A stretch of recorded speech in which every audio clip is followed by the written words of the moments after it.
My experience with ghosts in this building, a true non-believer when I first had keys and they said, lock up Monday night.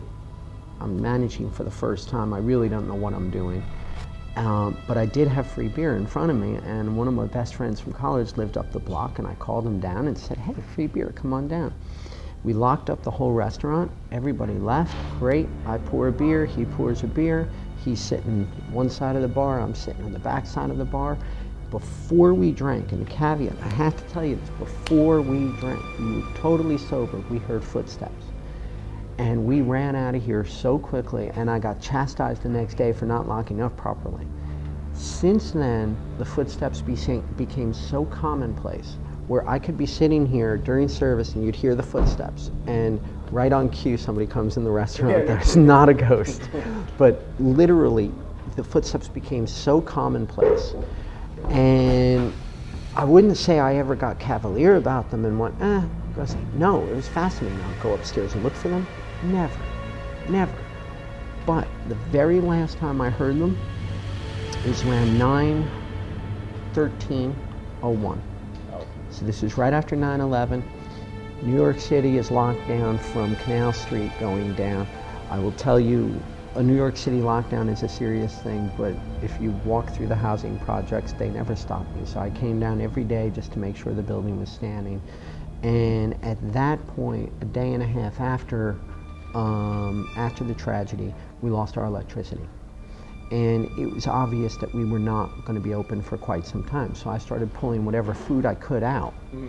And there was a relief station for the workers who were on the pile a couple of blocks away. And I asked one of the workers to help me pull some food, and we'd give it to their kitchen. And we pull out what we can, and she was an iron worker, and you could see in her eyes she just saw too much. There was no conversation. She just looked at me and said, can I have a drink? And I was like, yeah, sure, what do you want? She said, some wine. I opened a bottle of wine.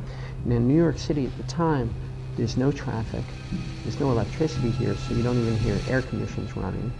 We had all the doors open, it's complete silence. I opened the bottle of wine and poured a glass, and she literally just looked up as I did when we heard the footsteps. And she's like, I thought you said that there was nobody here. And I said, let's drink outside.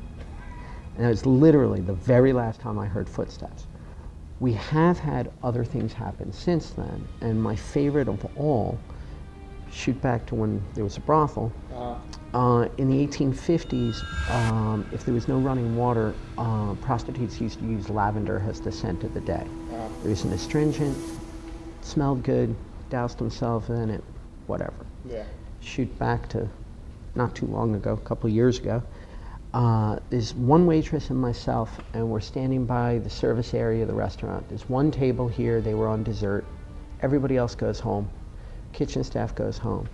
And it was as if you took a scarf doused in lavender and walked through the restaurant with it. Really? And the waitress and I looked at each other, and my immediate exact words, and I still remember this, is I just went, far out. And she looked at me, and we were like, huh? And we looked at the table to see if there was hand soap or something. Nothing. And I'm not going to say that it's ghost. I'm just going to say far out, for whatever it's worth. Wow. We've had odd things happen where we have a stereo system that the sound will go up and down on its own accord. We've had 3 different stereos there. I cannot keep a computer working in this restaurant for more than a year without it going south. They all have great return policies and whatnot, and these are decent computers, and yes, I am computer inept, but I can't destroy 3 or 4 computers. I couldn't do that if I tried. They go south on us all the time. So we have odd things happen here over and over again. A couple of pictures have fallen off the wall, very unexplained, just. We've also had one incident which I find rather amusing in a lost profits kind of way, but I did have a party here once, no big deal. The next day the staff comes in, and let's just say there was a lot of carnage, just a lot of carnage. It was obviously a lot of fun was had. Shoot a week forward, and it was a Saturday night, and I was the last person here. And I locked up like I always did. I had one beer. I don't have blackout moments that I know of. But the next day, the guy that opened, his name's Ivan, just went, oh, Adam must have had another party. Behind the bar, the pineapple martini was not just emptied, but it was turned on, and there was pineapple martini all over the floor of the bar. There were brandy bottles broken, a B&B bottle broken, which for the life of me, I can't tell you who would drink B&B number one, and why would you break the bottle? It's just a waste of profits. But they just thought I had another party. I did not have a party that night, unless, like I said, maybe a blackout moment. I don't know, but there were 3 or 4 bottles down, and nobody could explain it, and you just sort of shrug your shoulders and go, I don't know. Whatever. We have had one Ghostbuster group come down, and on their own accord they set up equipment.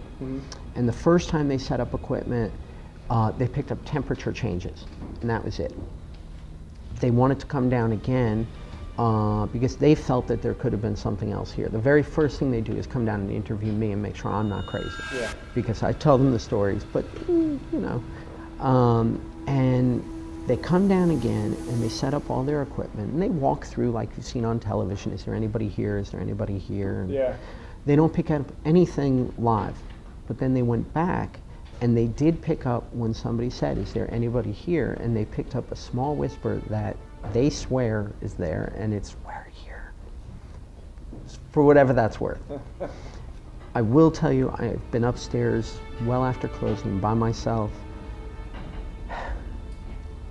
I no longer am afraid, but there are times when I feel as if there could be something going on, but I just turn the music up loud and just just ignore it, exactly. That's going to be my next question. So how much time do you spend here by yourself with all these?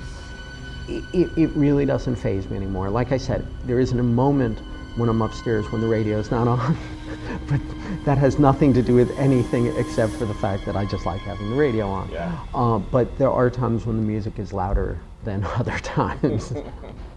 So if we come by and the music's blaring, something's going on. I got the willies.